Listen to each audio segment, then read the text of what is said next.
gadis itu nyaris dipenggal kepalanya. Namun saat Algojo maju untuk memeriksa tali, tanpa sengaja terlihat tanda lahir berbentuk bunga plum di leher sang gadis. Pemandangan itu kebetulan dilihat oleh pangeran yang sedang melintas. Tepat saat pedang besar setinggi 40 meter hendak menebas, pangeran melemparkan pisau terbangnya dan menghentikan eksekusi. Sang ratu, yang memimpin eksekusi, seketika marah. Dia langsung menampar pangeran dan menuntut penjelasan darinya. Namun pangeran dengan dingin balik bertanya, apakah sang ratu sudah lupa dengan janjinya dulu? Dulu sang ratu pernah bersumpah, jika seseorang memiliki tanda lahir berbentuk bunga plum di bahu, maka orang itu pasti adalah anak kandungnya. Untuk mencegah sang ratu membunuh putrinya sendiri, pangeran menyarankan untuk segera memeriksa bahu gadis itu. Jika ada tanda bunga plum, maka dia adalah sang putri yang telah lama hilang, 15 tahun yang lalu. Setelah pengkhianatan Perdana Menteri, sang ratu diburu dan nyaris kehilangan nyawa. Dalam kondisi terdesak, dia mempercayakan putrinya yang baru berusia 3 tahun kepada Kepala Kasim, serta menitipkan sebuah tusuk konde emas, dengan pesan jika suatu hari bisa bertemu lagi, gunakan konde itu sebagai tanda pengenal. Setelah membawa putri kecil keluar dari istana, sang Kasim jatuh pingsan karena luka parah di depan rumah seorang petani. Sejak saat itu, putri kecil itu dibesarkan oleh keluarga petani sederhana. 15 tahun berlalu, gadis itu telah tumbuh besar. Hari itu dia hendak membawa air pupuk ke sawah. Namun karena ayah angkatnya sakit keras dan butuh uang untuk membeli obat, dia memutuskan untuk mampir ke pegadaian. Sayangnya, penjaga pegadaian menolak gadis yang penuh bau kotoran, bahkan mendorongnya jatuh ke tanah. Air pupuk pun tumpah kemana-mana, membuat para pejalan kaki muntah karena jijik. Saat itu, keluar seorang wanita dari dalam toko. Karena iri dengan kecantikan gadis itu, dia menuduhnya mengganggu bisnis dan ingin mematahkan kedua kakinya. Gadis itu ketakutan dan menjelaskan bahwa dia hanya ingin menggadaikan benda berharga demi membeli obat untuk ayahnya, lalu mengeluarkan tusuk konde emas dari dalam pakaiannya. Melihat itu, sikap wanita licik langsung berubah.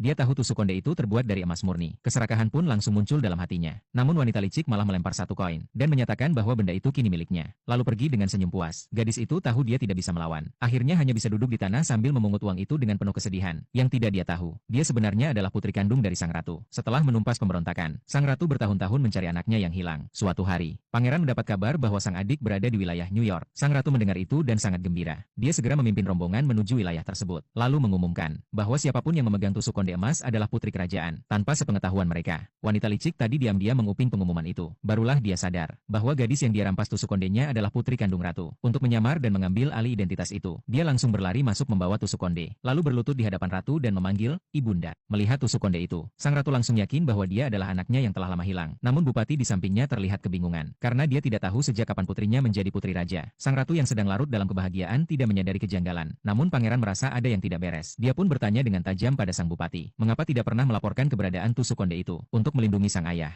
wanita licik buru-buru berbohong, mengatakan bahwa tusuk konde itu sempat hilang sejak kecil. Baru-baru ini ditemukan kembali. Karena itulah dia tak bisa mengakui identitasnya selama ini. Sang ratu yang mendengarnya langsung murka, dan bersumpah akan menghukum orang yang mencuri tusuk konde itu. Namun wanita licik malah memohon, agar dia bisa membalas dendam dengan tangannya sendiri. Setelah mendapatkan izin dari ratu, malam itu juga, wanita licik mengirim orang suruhan menyelinap masuk ke kamar gadis yang sebenarnya adalah putri kandung sang ratu.